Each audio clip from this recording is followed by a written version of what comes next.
insyaallah ada jalannya, insyaallah, insyaallah, insyaallah ada. Astaghfirullahaladzim.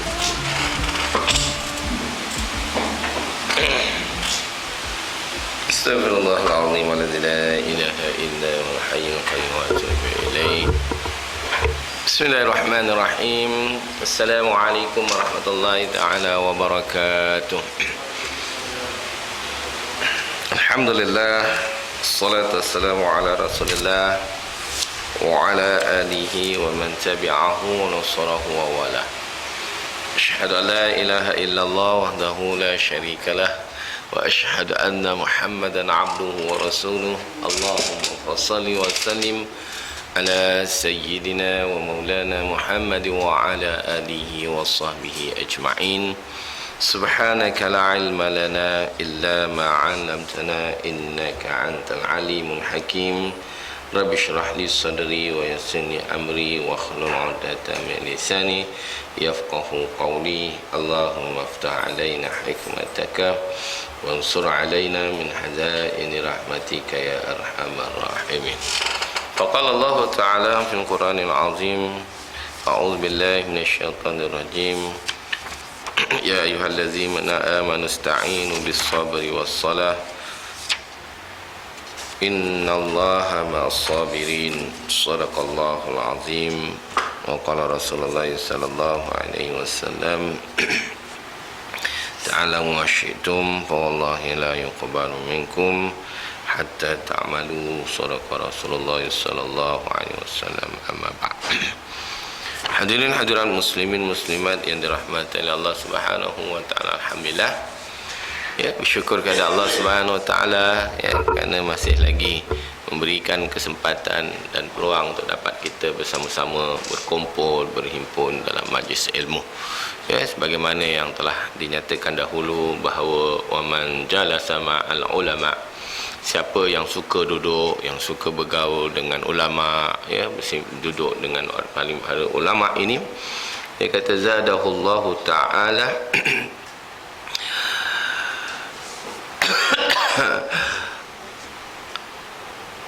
zadallahu ta'ala al-ilmu wal wara. Nabi kata apa? Bukan Nabi. Imam Ghazali beritahu, siapa yang suka duduk dengan orang-orang alim, ulama, guru, ustaz, ya, guru, ya, mereka akan dapat ilmu, tambah ilmu mereka dan tambah wara' mereka. Apa ni wara' ni? Zahid, maknanya mereka zuhud terhadap dunia, mereka menggunakan dunia untuk mencari redha Allah Subhanahu wa taala. Kemudian dalam kata Imam Al-Ghazali rahimahullah taala dalam kitab Tanbihul Ghafilin, ya, peringatan bagi orang yang lupa. Jadi kita ni takut termasuk dalam golongan ghafilin, ya, orang yang lupa ni. Maka Imam Ghazali kata apa? Wa man jalasa ma'al fasiqun, siapa yang suka duduk dengan orang-orang yang fasik. Apa dia orang fasik ni? Orang yang selalu melanggar perintah Allah, ya, selalu melakukan kejahatan, melakukan perkara-perkara yang dimurkai oleh Ta'ala, ya. Maknanya fasik. Ni fasik ni daripada maknanya perkataan ni buruk lah, buruk. Siapa yang suka bergaul dengan orang-orang fasik ni, kata Imam Al-Ghazali rahimahullah ta'ala, zadahullahu ta'ala al-jara'atu ala zunubi wal ma'asi. Ya, sesungguhnya orang yang suka duduk dengan orang fasik, bergaul dengan orang fasik, bergaul dengan orang-orang yang kata orang tu suka langgar perintah Allah ni, tuan-tuan, kesan dia Allah akan menambah akan mereka berani untuk melakukan dosa dan maksiat. Kalau kita suka duduk dengan orang fasik ni, orang jahat ni, kita akan mudah, kita akan suka untuk berani melakukan dosa dan maksiat. Wal iqdamu 'alaiha, serta mendorong mereka untuk melakukan kejahatan. Ini kata Imam Ghazali. Wastawifu fit taubah.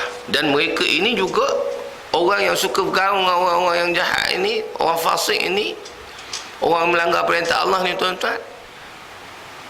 Apa dia punya natijah dia, apa kesan dia?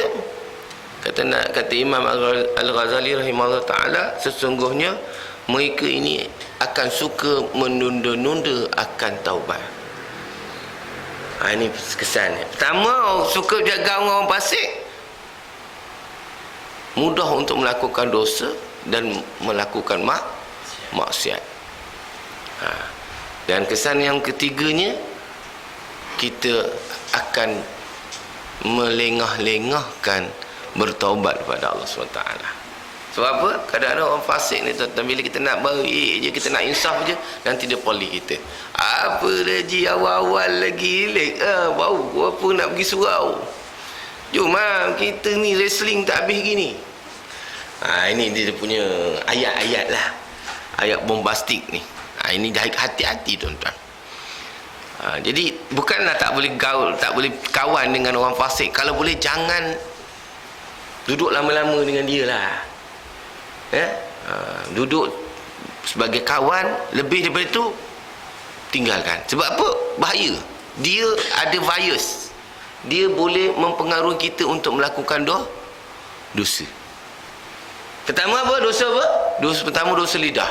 Apa dia?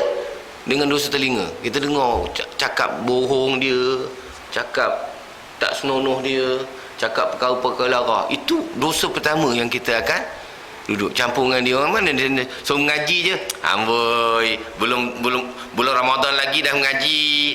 Dia cakap gitu. Belum Ramadan lagi dah mengaji. Orang pasti ingat mengaji ni Ramadan ni. Kan? Padahal mengaji ni walatil Quran tartila, bacalah Quran itu dengan betul, mengikut tajwid, mengikut kaedah sebagaimana diturunkan Allah kepada Rasulullah sallallahu alaihi wasallam. Bila? Sebilang masa. Jadikan Quran itu. Sebab itu Imam sebab itu tuan-tuan, Imam Syafi'i kata apa? Hendaklah kamu kalau boleh satu hari satu kali khatam. Satu hari satu kali khatam. Kalau tak boleh, satu hari satu juzuk.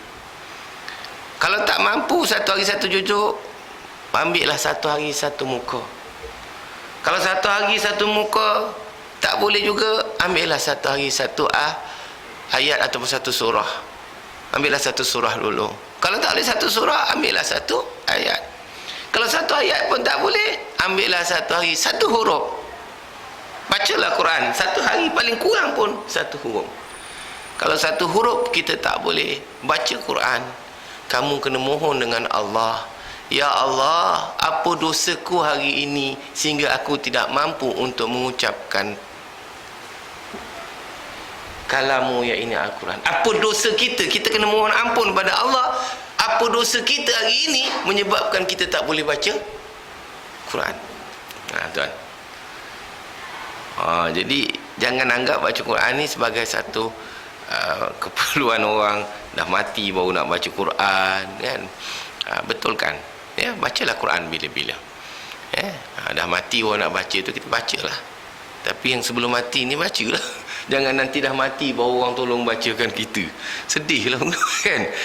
Waktu kita hidup lagi. Itu sebab itu gaul dengan orang-orang yang alim, dengan orang yang saleh, supaya kita mendapat inspirasi melakukan ketaatan kepada Allah Subhanahu Wa Taala.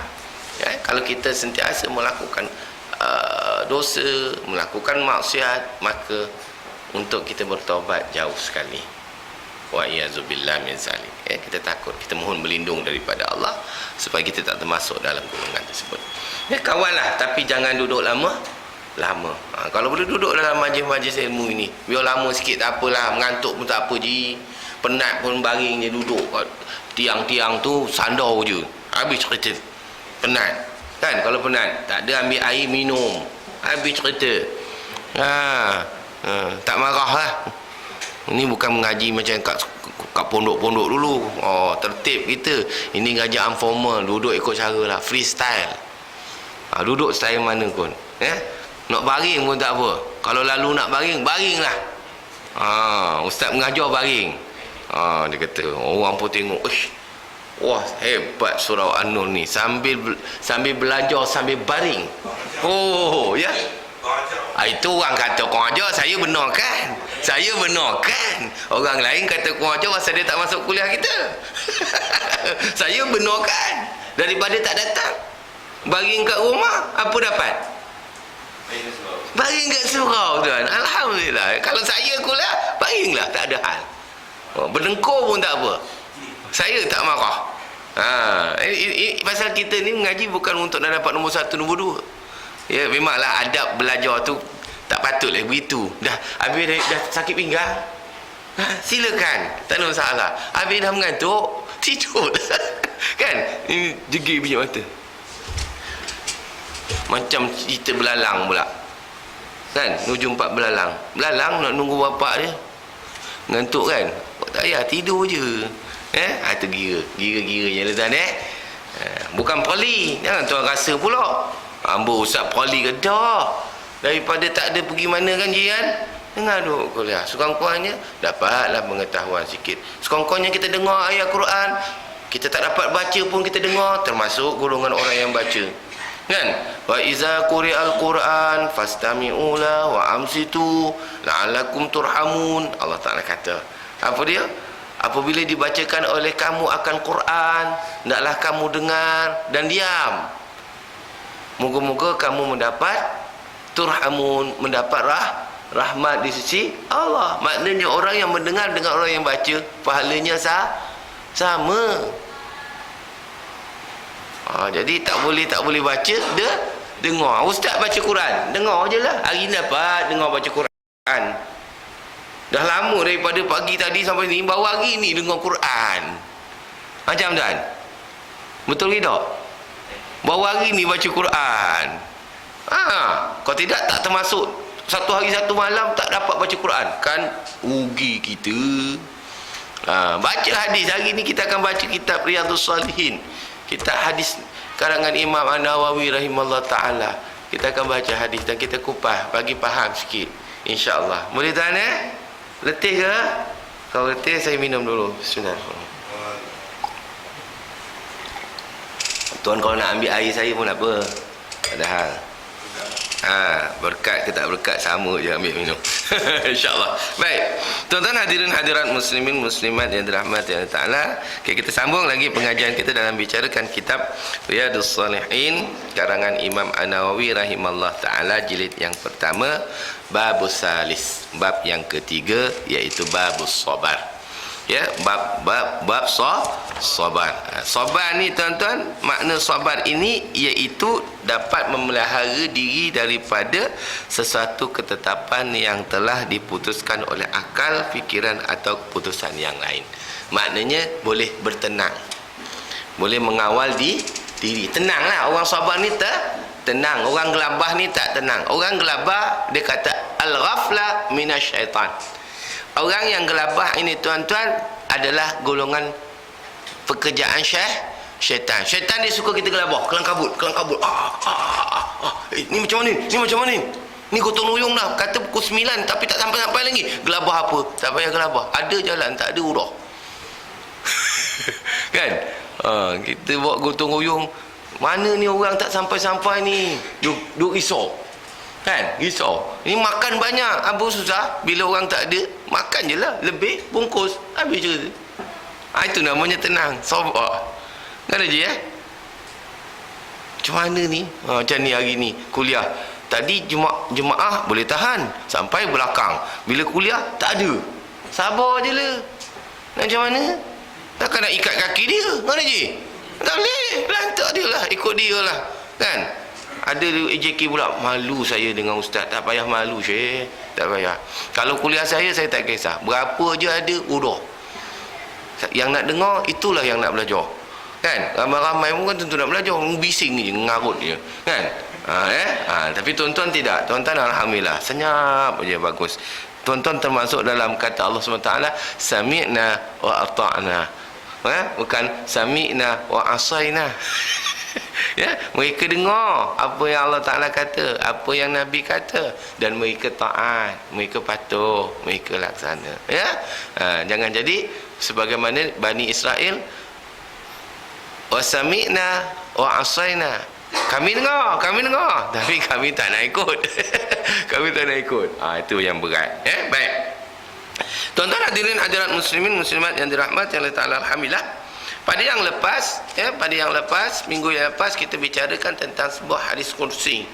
Yang berkatakan bahawa kalaulah seorang itu, seorang hamba telah mendapat satu dugaan daripada Allah, lalu ia sabar, kemudian orang itu mengharapkan pahala di sisi Allah Subhanahu wa taala, maka mereka akan mendapat syurga. Maknanya kalaulah sesuatu ujian dapat kepada kita, lalu kita kembalikan kepada Allah, ya Allah, sabarkanlah diriku, ya Allah, aku terima, aku redha dengan apa yang Allah Ta'ala tentukan. Itulah sifat orang yang sabar. Sebab itu nak dapat sabar mesti ada sifat redha. Nak sabar ni tuan-tuan, kena ada sifat, kena ada perasaan redha. Apa redha? Terima seadanya. Yang kedua, ada sifat tawaduk, rendah diri. Rendah diri. Orang sabar ni dia rendah diri. Sebab tu orang kata orang sabar kau ni bodoh lah. Aku tengok sabar betul kau. Orang rumah kau suruh basuh kain, kau basuh. Suruh masak, kau buat. Sabar betul kau. Kalau aku lama dah cerai. Engkau tak sabar, aku sabar. Engkau bukan sabar, engkau takut bini. Jangan cakap macam tu. Nabi pun basuh baju dia. Takkanlah Nabi takut bini. Ni cakap-cakap orang Melayu ni. Kena beritahu tau. Wah, engkau basuh baju sendiri, Mat. Macam mana sayang bini? Kau bukan sayang bini, kau takut bini. Cakap dengan orang yang tu. Engkau yang sebenarnya takut bini. Sebab tu kau tak berani buat. Macam ni. Haji pernah basuh baju, sidai baju, angkat baju, lipat baju sendiri. Pernah. Alhamdulillah, Haji memang hebat. Suami misal ni. Ini yang isteri sayang. Je. Betul je. Alhamdulillah. Mesin basuh pun tak apa. Janji kita angkat sidai. Kalau ada mesin yang boleh sidai sendiri, lagi bagus. Tekannya dia basuh-basuh terus dia sidai cer. Kalau ada beli je, tu sayang bini namanya. Faham je? Tak tahulah, wallahualam. Kalau dia rasa tak puas hati, kahwin satu lagi. Itu juga nama sayang bini. Supaya bini tak banyak kerja. Dia bagi agih-agihkan kerja dia. Isteri yang pertama kerjanya mengemas, isteri yang kedua membasuh, isteri yang ketiga memasak, isteri yang ketiga menghidang. Macam tuan, menyusun atur pekerjaan masing-masing. Kalau beranilah. Kalau tak berani, satu tu lah. Tapi khabar kat dia, awak kena terimalah hakikat. Semuanya awak kena buat. Sebab awak sedia untuk seorang. Faham tak? Ada berani saya tak tahu. Hukum boleh, tak berani diam-diam lah, duduk sorang-sorang lah kan. Jadi cakap dengan rumah, awak janganlah komplain penat. Dulu kita nak cari kawan, awak tak bagi. Kan, itu ayat dia. Mana Ji? Kita nak bagi kawan supaya dia dapat bekerjasama. Mana Ji?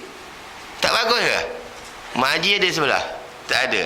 Dia dengar kat rumah je, ustaz ni nak kena cubit dengan mak. Tak, saya bagi cadangan. Haji tak berani sahut, tak kata apa dia. Kan? Ya? Tak cuba lagi. InsyaAllah. Bab mampu ni tak boleh kira dari segi wang ringgit. Kalau kira wang ringgit sampai ke sudah tak mampu. Kan? Dia banyak ni. Janji kita bersedia untuk melakukan adil, insyaallah, ya. Fankihu ma tawalakum minan nisa masna wa sulasa wa ruba. Fa in khiftum alla ta'dilun fawahida. Syarat poligami adil, bukan mampu. Ya, Allah Ta'ala dah kata dah adil. Kalau kamu rasa 1, 2, 3 ni 4 aku boleh adil, nikahlah. Tak ada. Kalau fa in khiftum alla ta'dilun, Allah Taala kata sekiranya kamu tidak boleh berlaku adil, kamu takut berlaku adil, tak boleh melakukan adil, fawahidah, satu cukuplah. Jadi orang rumah jangan komplain lah. Saya basuh, saya masak, saya ni. Jangan komplain lah. Terima je lah. Sebab apa? Dia tidak mahu ada pembantu. Boleh tak? Balik boleh sembang macam ni? Tak berani Ustaz yang buat kerja. Baik. Habis cerita. Maknanya, tuan-tuan dari hadis kursi ini Nabi beritahu bahawa kalaulah orang itu reda. Yang pertama reda, yang kedua tawaduk, yang ketiga ada sifat warak. Apa sifat warak? Tak sibuk tentang hal dunia lebih-lebih daripada keperluan untuk akhirat. Dunia ni kena ada. Jangan tak ada pula. Ni apa Ustaz? Dunia Ustaz. Jangan. Kereta, dunia Ustaz. Rumah, dunia Ustaz. Jangan. Kena ada rumah. Habis kau duduk mana? Nak duduk mana kalau tak nak ada rumah? Saya orang warak Ustaz. Itu perak. Rumah. Habis Ustaz, saya tak ada duit. Saya kena loan. Beli loan. Harus loan. Sebab nak beli cash tak mampu. Tanah tak ada. Harus. Hukumnya harus. Faham je? Beli kereta. Hukumnya harus. Beli untuk keperluan. Baik. Maka kita kena ada 3 sifat itu. Datanglah sifat sabar. Baik. Kita baca hadis yang ke-34. Wa an Aisyah radhiyallahu anha annaha sa'altu Rasulullah sallallahu alaihi wasallam anit ta'un.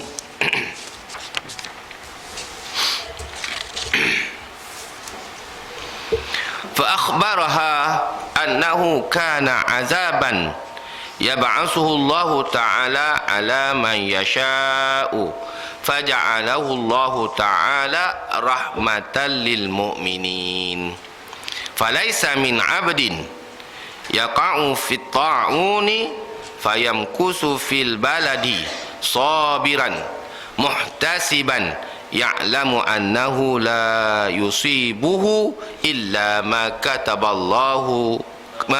الله له إلا كان له مثل أجر شهيد رواه البخاري atau kama qala sadaqa Rasulullah sallallahu alaihi wasallam. Baik, tengok ni pasal sabar ni sebenarnya boleh kita implementkan dia dalam kehidupan kita bila berlaku sesuatu ujian.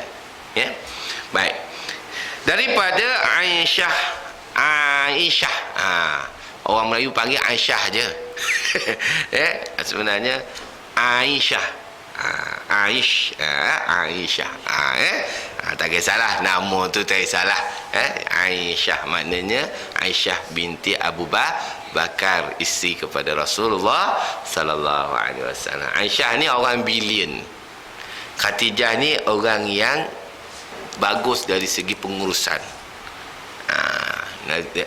Zainab isteri Nabi yang paling sabar. Sofia isteri Nabi yang flexibility, maknanya dia toleransi. Sebab tu isi Nabi ni dia ada keistimewaan masing-masing. Sebab nak tahu isi kita ni bagus tidak, dia kena ada isi lain lah, baru tahu kita dia punya karisma dia tu. Hidup ni semua dia lah. Dia pandai masak, dia pandai kemas, tak tahu dia punya karisma dia mana satu yang antara tu. Mana je tak ada cabaran, hanya tu saja, maka baik belakalah. Gurau je. Baik. Aisyah ini tuan-tuan seorang yang bijaksana. Sebab itu apa juga rujukan kita terhadap Amirul Mukminin, maknanya Ummul Mukminin, maknanya ibu kepada orang beriman adalah isteri-isteri Rasulullah SAW. Maka Aisyah orang yang bilion, orang yang bilion, punya pemikiran yang luas, panjang. Baik. Wa an Aisyah radhiyallahu anha, daripada Aisyah radhiyallahu anha, annaha sa'altu Rasulullah sallallahu alaihi wasallam anit ta'un. Maka ia bertanya kepada Rasulullah sallallahu alaihi wasallam. Ia siapa? Iaitu Aisyah. Mengenai penyakit wabak ta'un. Kalau kita ni ta'un ni maknanya korela lah. Penyakit yang menyebabkan cirit berit yang ta'un ni berasal daripada lalat. Lalat. Lalat. Sebab itu lalat ni tuan, Allah ciptakan padanya racun dan juga penawar. Sebab itu kalau ada lalat masuk dalam makanan, tenggelamkan dia. Biar dia dua-dua sayap tu menyecoh. Jangan kaki je menyecoh. Kalau kaki je menyecoh, penyakit. Jadi kalau lalat kena makanan, tenggelamkan dia. Lepas tu terbangkan dia. Jangan makan terus lalat tu. Kalau dia masuk, contoh dia masuk dalam sini kan. Kan lalat masuk. Dia pak. Tu jawabnya kata cicak ke apa kan. Okey. Hangit. Bau hangit. Tengoklah mana-mana yang takut.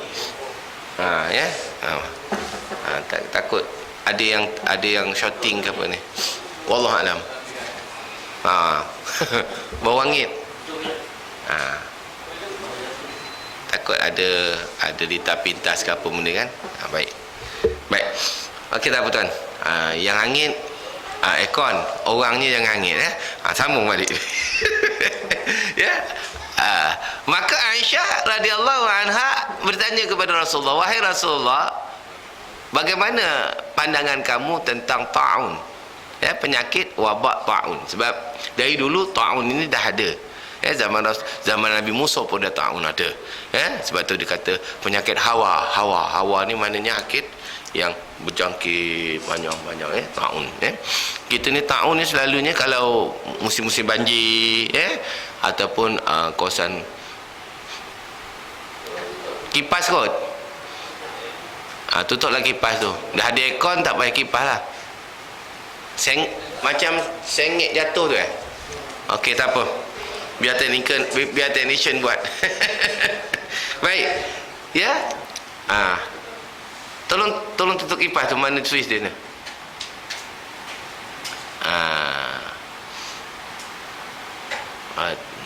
Itu transistor dia tu rosak. Abang Mat boleh ke tepi sikit Abang Mat. Kan jatuh kan kesian Abang Mat. Baik, alhamdulillah. Syahid belaka tu insya-Allah. Okey, baik.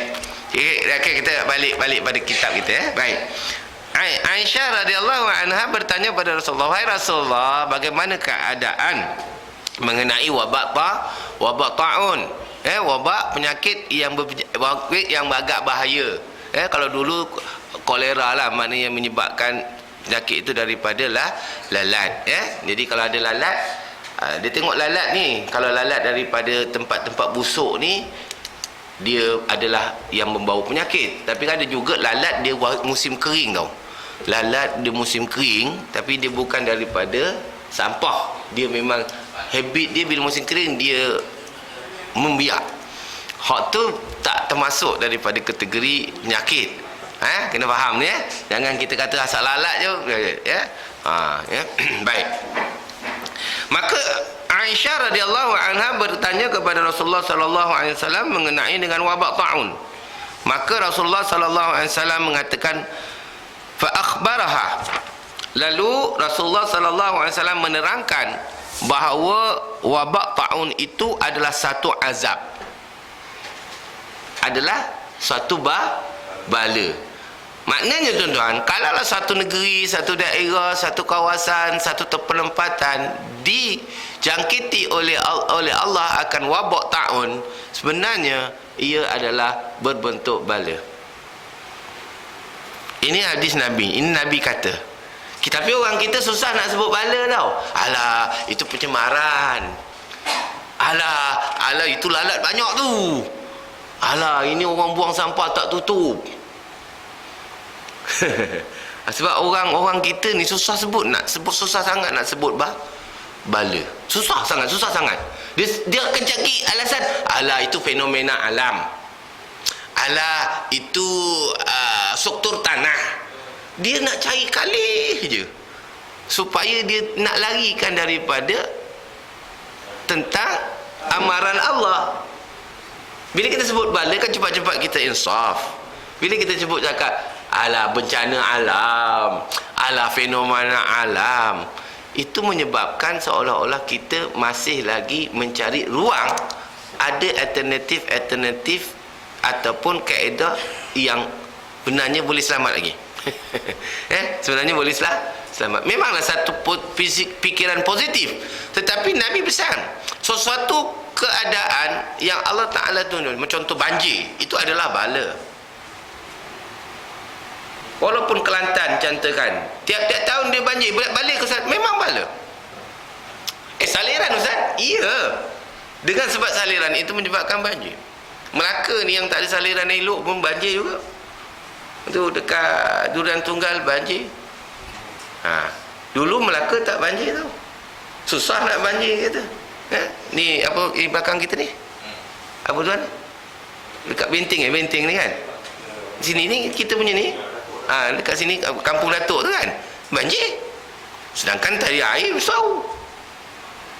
Apa dia? Kena renung lah. Maghrib-maghrib mancing ikan puyuh, maghrib-maghrib ikan mancing ikan ruan. Siapa yang terlibat, janganlah marah saya. Saya cerita je. Macam mana? Haji tak adalah. Ini haji orang masjid surau. Ini cerita orang ke sana ni. Orang sana mana? Dia kalau bala tu bukan kerana orang yang mancing je yang kena. Orang yang tak mancing pun kena. Ingat je, yang tak pegang batang air pun, alamak, rumah aku naik juga. Taman saya pun naik hujan. Tapi tadi naik banjir. Tapi bukan rumah saya lah, rumah baru siap. Baru naik sampai ke titik. Banjir adalah bala. Saya kata apa dosa masyarakat kita gini. Bila kita semak-semak, orang kurang pergi berjemaah, kena terima lah. Hok yang rajin pergi jemaah ni jangan rasa action pula. Sebaik kita pergi tau, hidup habis semua, jangan action pula. Kita ni cuma Allah Ta'ala lihat, dari ramai-ramai pasal 1, 2, 3, 4, 5, takkan banyak ni je berjemaah. Kalau Allah Ta'ala bagi sikit bala, banjir, tengok banjir dah pergi pun tak pergi juga berjemaah, melampau benar. Kan? Itu contohlah. Jadi tuan-tuan dah pergi, alhamdulillah, sebagai suatu alternatif supaya Allah melihat kita masih lagi dengan kasih sayang, supaya karya kita ni, masyarakat karya kita ini masih lagi dipelihara oleh Allah Ta'ala. Kalau kena sikit-sikit tu, reda dulu lah. Kena ingat bala. Maka Nabi kata, wahai Aisyah, bahawa ta'un itu adalah satu bala atau azab daripada Allah Subhanahu wa Ta'ala yang diberikan kepada sesiapa yang dikendakinya. Sesiapa yang dikendakinya. Maknanya ta'un ni boleh berlaku pada masyarakat yang bersih pun boleh kena. Sebab Namrud, tuan-tuan, Allah Ta'ala binasakan dia dengan nyamuk. Allah suruh Raja Namrud tu, tuan-tuan, tengok tenteranya yang begitu gagah, tuan-tuan, berperang dengan tentera nyamuk. Allah Ta'ala bagikan tenteranya mati dahulu. Mati, dia kena nyamuk, mati, semua tenteranya mati. Tenteranya ada 300,000. Tentera orang Namrud nak melawan dengan Nabi Ibrahim punya tentera, lebih kurang dalam 1,000-2,000 orang, 300,000. Dia kata, wahai umat Islam, kau nak lawan dengan aku ada tentera 300,000 dengan kelengkapan yang cukup. Allah Ta'ala tak bagi tentera yang besar, Allah Ta'ala bagi tentera kecil-kecil je. Sebab Nabi Ibrahim berdoa, ya Allah, kau berilah tunjuk kepada Namrud ni. Lalu Allah Ta'ala hantar nyamuk je. Habis satu persatu dia punya tentera yang 300,000 mati, kedebuk, kena nyamuk je, tak larat. Telinga akhir sekali sampai ke Namrud. Allah Ta'ala kata, jangan gigit dia. kau masukkan dalam telinga. Nyamuk tu masuk dalam telinga. Ada riwayat dia kata masuk dalam hidung, ada riwayat masuk ke telinga, menyebabkan Namrud tu dia jadi berdesing. Nyamuk je. Nyamuk kata jangan gigit. Jangan gigit. Duk ngau. Sehingga Raja Namrud tak tahan sangat. Dia suruh isteri je, kau pukul aku dengan cotah. Ni berdengung, tak boleh tidur, tak boleh jaga, tak boleh makan. Dia kata orang tu macam berdesing kan. Tak tahan. Masuk dalam kelambu pun begitu, mandi pun begitu, masuk dalam tempat sejuk, tempat panas, semua tak boleh. Akhirnya Raja Namrud tu dah tak tahan sangat. Berdengung kepala dia. Dia suruh isi je ketuk, pakai contoh. Ketuk yang paling kuat, dia kata. Jangan ketuk gitu. Tak selesai, dia kata. Ketuk yang paling kuat. Isinya, kalau kau tidak, aku bunuh kau. Wah, bini dia pun dia nak bunuh tuan. Lalu bini dia pun ketuk lah sekuat-kuatnya. Bila ketuk, pecah kepala Namrud. Maka yang membunuhnya, yang mematikannya Allah dengan sebab nyamuk, tapi keluarga dia sendiri yang membunuh dia. Dia kata dia seorang raja yang hebat, melawan dengan nyamuk, tewas. Mana je? Kita masuk hutang tak larat dah. Pakailah macam-macam, ada kelambu dan sebagainya, tak boleh. Ya, tabatlah apa benda pakai. Ngingang juga. Dia nak ketip tak apa, yang tak tahan dia main kat telinga. Nyamuk ni okey, tak apa, itu ceritalah. Kita ambil pengajaran bahawa itu adalah bala dari segi Allah Ta'ala. Maknanya tuan-tuan, ta'un ini adalah bala ataupun azab daripada Allah yang diberikan kepada sesiapa yang dikehendakinya, dan Allah menjadikan sebagai rahmat bagi hamba-Nya yang beriman. Tuan-tuan, kalau ta'un itu berlaku ataupun segala bala yang Allah Ta'ala tunjukkan di atas muka bumi ini sebagai berlaku, maknanya Allah berkehendak demikian. Itu dengan izin Allah. Tetapi bagi orang yang beriman adalah rahmat. Apa makna rahmat? Dia tatafakkarun. Apa dia tatafakkarun? Dia cepat berfikir. Bila dapat je bala, dia cepat-cepat istighfar kepada Allah. Apa dia? Mohon ampun. Dia tetap memuji Allah, lalu menyahut kepada Allah, minta dihindarkan. Sebab tu tuan-tuan, kita kena batuk, kita kena sesama, kita kena demam.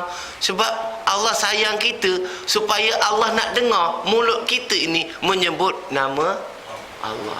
Kalau Allah tak bagi kita demam, tak bagi lenguh, tak bagi sakit pinggang, segar gitu. Ji, umur berapa? 75 Ustaz. Nampak segar? Okey, exercise lah Ustaz. Segar. Cuba Ji, macam Ji, pakai tongkat Ji.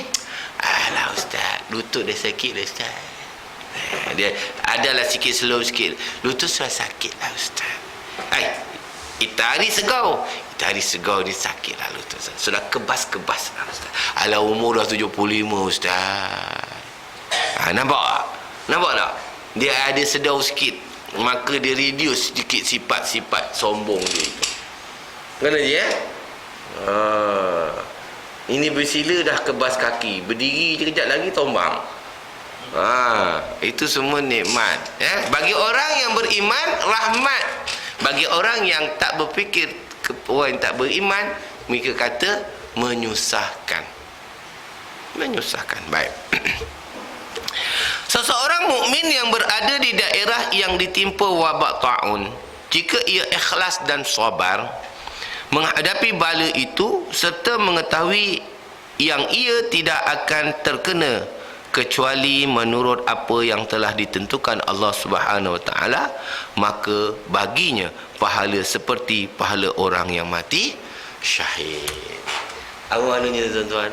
Kalaulah kita dalam satu kawasan, dalam satu daerah, ditimpa satu bala, kita sabar, ya, kita sabar dan kita percaya bahawa penyakit tidak ada berjangkit. Penyakit tak ada berjangkit. Nabi dah pesan, tidak ada penyakit yang berjangkit, tak ada sial pada burung hantu, tak ada sesuatu yang mudaratkan. Jadi tuan-tuan, penyakit sebenarnya tak ada yang berjangkit. Habis Ustaz tu, orang sakit mata dekat-dekat nanti kita kena sakit mata, itu tak berjangkit tu Ustaz. Dia bukan berjangkit, dia adalah chemistry, maknanya hubungan. Ada hubungan, ya tuan ya. Ada orang pakai sakit mata kan, merah, jangan nanti kena, ambil kau sikit kata hewan gitu kan, ambil kau sikit, janganlah nanti aku nak kenakan susah, dia kata. Sebenarnya tak berjangkit. Yang berjangkit, dia bukan berjangkit, dia adalah ada hubungan. Bila darah kita dengan darah dia ada sama, dia mudah apa tu bakteria itu mudah berpindah, bukan berjangkit. Jangkit ni maknanya lepas kita dia nyorot. Itu saja. Taun juga sama. Yang terkena sahaja yang akan dijangkiti. Yang tak kena waspada. Jagalah kebersihan dan sebagainya. Kerana dia jadi orang kita ni banyak etikadnya, banyak penyakit jangkit. AIDS sekalipun, AIDS tak boleh berjangkit kepada orang yang menyentuhnya, kecuali dia ada komplikasi, maknanya dia ada luka. Berkena dengan tu baru jadi. Setakat air liur dia, peluh dia tak mendatangkan jangkitan. Tapi kita takut. Kita takut. Jangan Ustaz. Kecuali ada berlaku perpindahan darah, kita ada luka, dia ada darah dia, baru dijangkiti. Dia jangkiti, bukan berjangkit. Berjangkit ni maknanya dia bersusul bertali arus, itu namanya berjangkit. Itu namanya wabak. Tahu wabak? Maknanya sini sakit, sana sikit, semua boleh kata banyak. Itu namanya wabak. Baik, orang yang beriman ni tuan-tuan, kalau dia sabar dan ikhlas dengan ujian yang dia dapati, dia tahu bahawa penyakit ini tidak akan kena pada dia. Kalau dia ikhlas kepada Allah dan dia tahu bahawa perkara ini tidak akan mendatangkan bahaya pada diri dia, dan dia sabar, dia ikhlas, maka baginya di sisi Allah Subhanahu Wa Taala pahala seperti pahala orang yang mati syahid. Apa dia? Kalaulah dia terkena taun, dia sabar, lalu dia diwafatkan oleh Allah Ta'ala, maka dapat pahala syahid. Jadi kalau kita reda, syahid lah, alhamdulillah lah, kan? Dapat pahala syahid, tak nak je. Pahala syahid ni orang yang duduk bersama-sama dengan para syuhada. Pahala syahid. Pahala syahid ni mereka akan menjadi orang yang hebat di dalam syurga. Orang yang syahid ni confirm masuk syurga. Macam kalau gitu kita ada lalat kita makan Ustaz, jadi taun. Jangan, itu membunuh diri. Maknanya jangan, maknanya cari ruang. Pertama, jaga kebersihan lah. An-nazafatul minal iman. Kebersihan itu sebahagian daripada cabang iman. Kena bersih lah. Sebab itu Nabi suruh bila nak makan basuh tangan.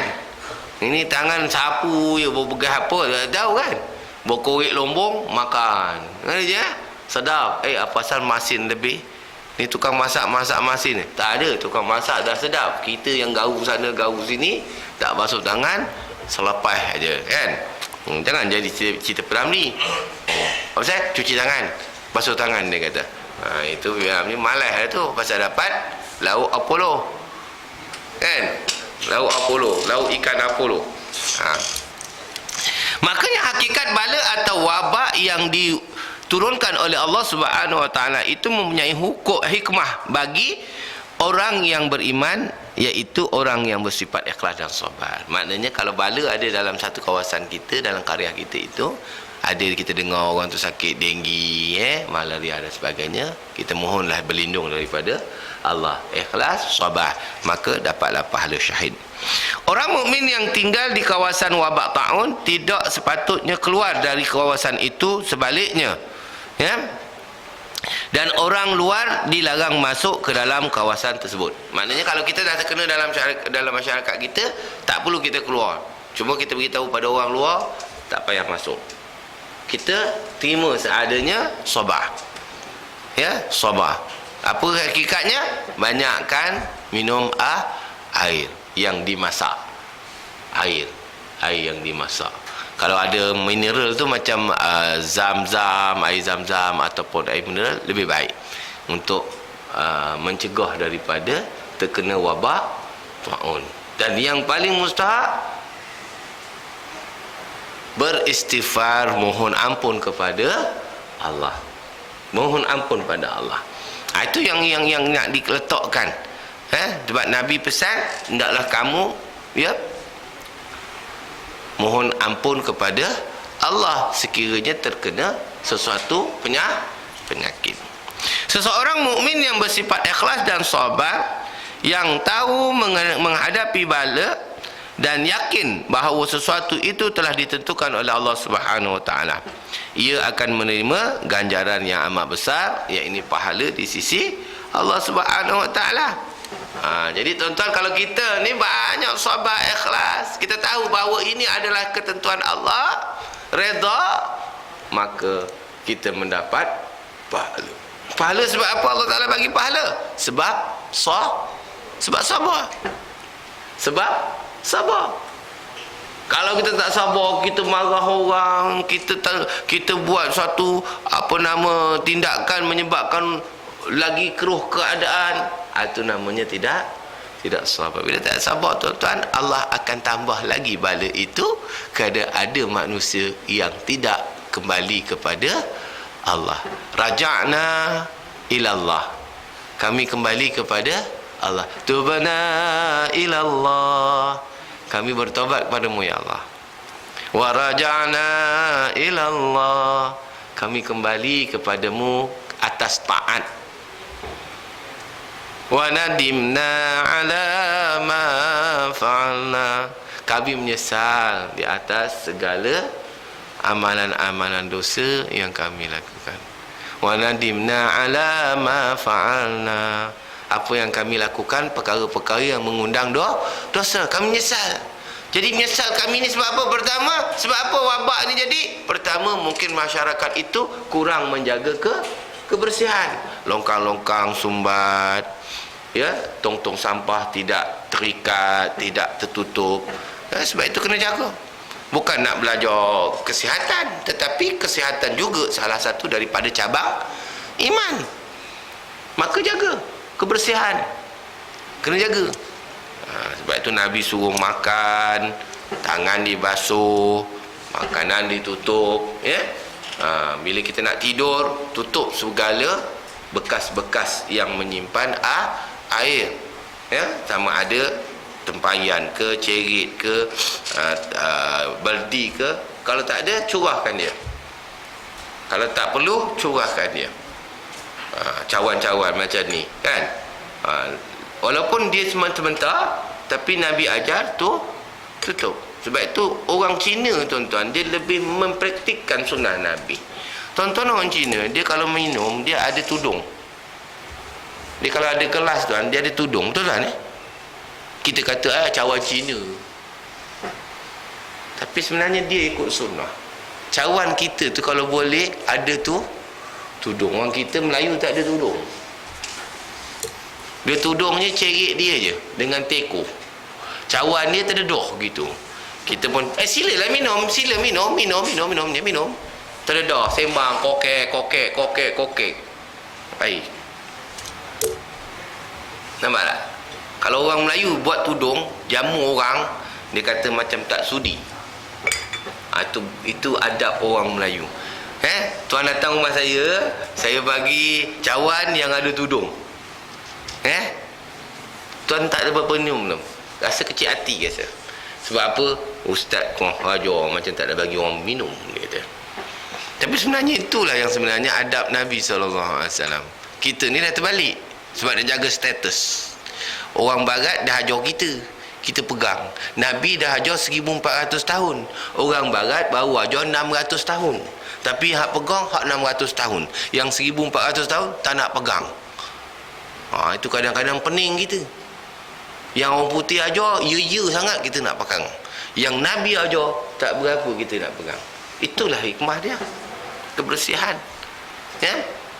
Sebab itu kalau makan nasi gunakan tudung saji. Tudung saji itu bagus orang Melayu buat tudung saji. Sebab apa? Dia nak ngelatkan supaya orang nampak makanan dia. Dia tudung. Tang tudung saji itu namanya terendak. Terendak tu kan Ji? Terendak tu jenis tudung saji lah, yang kecil-kecil. Yang kalau misal kata orang bulan-bulan puasa dia hantar sepiring kat dia pakai terendak tu lah. Tudung. Ngerti je? Terendak juga dia antara buat untuk nak pergi sawah. Ngerti je? Dua dalam satu lah. Malam buat tudung nasi, siang buat tudung kepala pergi ke sawah. Ngerti je? Tak apalah, jadi ada tudung lah. Ada tudung, ya. Jadi kalau makanan, minuman pun bertudung, apatah lagi manusia kena pakai tudung lah. Ini makanan bertudung, minuman bertudung, orang terbagai. Allahu Akbar. Patutlah makan di langau. Tahun je tu. Ya, orang tudung. Dia tahun tu. Itu bala tu. Kita tengok, Masya Allah, Alhamdulillah. Berderau dada je. Ya, tengok anak dara kan naik motor. Rambut mengebang. Gede-gede. Ya. Anak-anak kita petang-petang naik motor kan. Anak dara dia je. Pakai track suit, pakai baju t-shirt dengan pendek, lalu depan kita. Woi, mana? Ke belakang lah cik. Kita kenal anak-anak kawan, anak-anak jiran. Tapi danda kita bergoncang. Keduduk kan? Mana je macam naik kuda. Astaghfirullahalazim. Nampak macam mana? Itu gangguan tu. Itu penyakit tu. Tahu tu. Ya, itu bahaya tu. Sebab dia mengganggu konsentrasi kita. Kita tengok mak haji tak berdedak duduk. Tengok orang tu lalu berdedak duduk. Itu yang bahaya tu. Kalau balik di rumah tengok mak haji kita duduk. Sedap juga kan je. Ini tak jadi. Tengok mak haji terus senyap macam orang kena terus orang paralel terus senyap je. Kan itu contohlah. Jadi tuan-tuan, kena tutup. Tudung tutup supaya bukan apa, adalah atas dari ciri-ciri kebersihan tudung. Jangan kita rasa alah itu pun nak ambil kira ke Ustaz. Tak. Kena jaga tudung. Sebab itu kita kena tudung aurat kita. Sebab bila tak tudung, dia adalah mendatangkan penyakit. Apa penyakit dia? Penyakit zinah. Apa dia zinah dia? Zinah mata. Kan Haji? Haji kalau nampak anak dara nampak peha putih, agak-agak nak tengok ke Astaghfirullahalazim ke Alhamdulillah? Astaghfirullahalazim. Kan? Jangan main kita. Kita orang laki-laki tuan-tuan, selagi normal laki-lakinya, dia tak kira ada kepiah tak ada kepiah. Dia kepiah tu sebagai satu temoplah aja. Kopiah ni sebagai satu alat, tapi belum tentu lagi je kan. Dalam hati walaupun tunduk tapi jeling, itu lagi bahaya tu. Kan je? Dia tunduk tapi dia jeling je. Astagfirullahalazim. Jadi iman kita lah yang jaga. Maka itulah penyakit. Apa dia penyakit? Zinah mata. Bila zinah mata, dia masuk ke otak. Bila masuk ke otak, dia pun pam darah bagi kuat. Itu yang cepat-cepat lemah jantung tu je. Darah tinggi tu. Jangan buat kerja. Jangan main-main. Bahaya. Jadi jangan mereka menganggap mereka buka aurat, this is privacy. Ini hak saya Ustaz. Memang hak kamu, tapi hak orang awam, kamu telah mengganggu kesihatan dia. Jangan main-main. Bagi kamu memang hak kamu. Sebab kebebasan, hak asasi manusia. Itu hak saya, Ustaz. Saya nak pakai tudung ke tak pakai tudung ke, saya nak buka aurat tak buka aurat, itu hak saya, Ustaz. Kalau saya nak masuk neraka pun saya, bukan Ustaz. Betul. Itu memang hak kamu. Kamu melakukan dosa, kamu tanggung. Takkan kita orang nak tanggung. Tapi masalahnya penyakit tu menular kat kita. Itu yang susah tu. Mana Haji? Kalau dia pakai macam tu, Haji tak kisah. Allah, tak ada apa, Ustaz. Jantung pun tak pump kuat, relax aja kan. Steady je. Macam agak-agak boleh steady je. Nampak betih, dapat peha. Nampak peha boleh steady lagi je. Alhamdulillah. Ya. Sebab itu kita kena, ya. Haji dah uzur. Haji dah uzur tu. Kalau dah uzur pun dia tetap, dia uzur dari segi fizikal, akal dia belum uzur lagi. Azal akal dia tak uzur. Dia akan, dia ada lagi tu walaupun dia dah tak boleh pi. Akal dia masih fungsi, bahaya lagi je. Sebab dia mengganggu konsentrasi. Maknanya dia menyebabkan penyakit pada orang lain. Ngerti je? Ngerti je? Cikgu tengah ngajar. Cikgu ngajar sekolah menengah, sekolah rendah juga. Sekolah menengah kan. Bayangkan budak-budak tengah naik angpumpan tu je. Tengah-tengah tersengkap. Dia punya telekong kan terlengkap begitu. Dia tak pakai butang ni. Macam ni, astagfirullahalazim ke apa benda? Tak berderau janjong. Tak berderau ke? Budak-budak kita, anak-anak dana di sekolah, dia pakai tudung pendek. Dia kata, panaslah cikgu. Dia pun sengkap gitu. Anak-anak orang perempuan, dia jarang pakai butang tau. Tenganga gitu je. Macam Haji tengah tulis, tak mengetau. Sabar. Itu dia kata kena sabar je tu. Sabar pun sabar ni. Ini pemikiran dah lari dah. Baik tulis saya jadi sayang. Dia punya gangguan tu kan. Kita berkata, korang turunkan. Bila dia turun, barulah lega sikit. Baru boleh tulis. Salah, S-A-Y-A-N-G pula. N-G tu kena buang. Ya? Minta maaf gurau. Sebab tu saya dulu mengajar sekolah agama, tuan-tuan. Memang alhamdulillah lah, sebab murid-muridnya telekongnya labuh. Kan? Anak sekarang dia janji syarat pakai telekong, pakai tudung mini tudung pendek. Allahu akbar.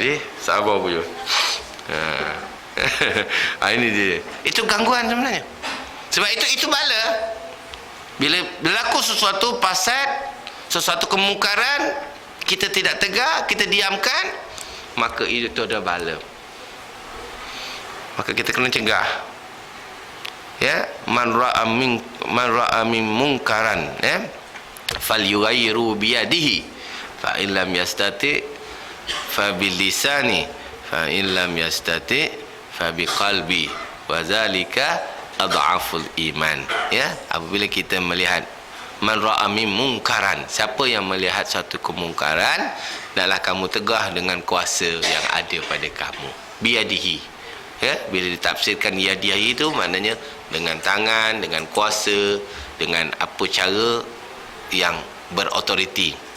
Kalau fa'in lam yastati, kalau kita tak mampu, maka fabilisani, hendaklah kamu nasihat, tegur, ya, bagikan satu pandangan dan sebagainya. Fa'in lam yastati, kalau dengan lisan tak boleh juga, fabiqal albi, maknanya kita tidak suka, kita tak redha, wazalika adhaful iman. Itulah selemah-lemah iman bagi orang yang melihat kemungkaran. Ya, baik. Alhamdulillah. Jadi, tuan-tuan, kesimpulan daripada malam ini, apa juga ketentuan Allah, bala wa ima, sesuatu yang Allah Ta'ala berikan kepada kita dalam bentuk azab, dalam bentuk nikmat. Pertama, sabar. Kedua, ikhlas untuk memperbaiki ataupun melipat gandakan amalan. Kalau dapat nikmat, banyak-banyakkan syukur. Jangan sombong. Kalau kena bala, jangan gelabah, jangan tak keharuan. Sabar. Mihnah itu mengadu pada Allah. Allah mengajar supaya kita ini sentiasa mengadu kepada Allah. Itu maknanya sabar. Maknanya, ya Allah, apa dosaku ya Allah sehingga Engkau turunkan bala ini ya Allah. Aku mohon ampun di atas dosa-dosa kami ya Allah, di atas dosa-dosa karya kami ini ya Allah, sekira mereka melakukan dosa, agar bala ini tidak terus berkekalan dengan izin dan rahmat-Mu ya Allah. Ya Allah. Panjatkan doa. Kerana jadi jangan kita rasa ya, sesuatu itu bila kita redha, ikhlas. Apa kesannya tuan-tuan? Kata Nabi SAW dalam hadis ni, apa dia kata? Kataballahu lahu illa kana lahu mislu ajri syahid. Maka orang yang sabar dengan ujian Allah, tidak lain dan tidak bukan pahalanya seperti pahala orang-orang yang mati syahid. Jadi Allah Ta'ala bagi, sebab sabar ini adalah tingkatan yang tinggi. Sebab sabar ini adalah perangai ataupun tingkah laku nabi-nabi dan awliya. Jadi kalau kita boleh sabar, kita naik martabat tersebut. Kalau tak boleh sabar, kita jadi martabat yang awam. Jadi sekadar itulah untuk malam ni. Moga-moga kita mendapat hidayah. Moga-moga kita menjadi manusia yang sentiasa berada melalui mihnah, melalui liku-liku hidup ini dengan sabar dan ikhlas, insya-Allah. Moga-moga kita menjadi hamba-Nya yang taat. Amin ya rabbal alamin. Aku ni qali hadza, nastaghfirullahal azim li wa lakum wa lisal muslimina wal muslimat wal mu'minina wal mu'minat bi rahmatika ya arhamar rahimin. Bismillahirrahmanirrahim. Alhamdulillahirabbil alamin wassalatu wassalamu ala asyrafil anbiya'i wal mursalin وعلى آله وصحبه أجمعين. اللهم زدنا علما وارزقنا فهما ولا حول ولا قوة إلا بالله العلي العظيم. اللهم اجعل جمعنا هذا جمعا مرحوما وتفرقنا من بعد تفرقا معصوما. ربنا آتنا في الدنيا حسنة وفي الآخرة حسنة وقنا عذاب النار والحمد لله رب العالمين. تأخير dengan tasbih kafarah dan suratul Asr. Subhanakallah wa bihamdihi asyhadu an la ilaha illa anta astaghfiruka wa atubu ilaik. Bismillahirrahmanirrahim. Wal 'asr innal insana lafi khusr illa alladhina amanu wa 'amilus shalihat wa tawassaw bil haqq wa tawassaw bis sabr wa billahi taufiq. Wassalamu alaikum warahmatullahi ta'ala wabarakatuh. Wallahu alam. Barakallah, barakallah, barakallah, barakallah, barakallahu lakum wa lana, barakallahu lakum wa lana. Allah barik lahuma, Allah أدم حبهما.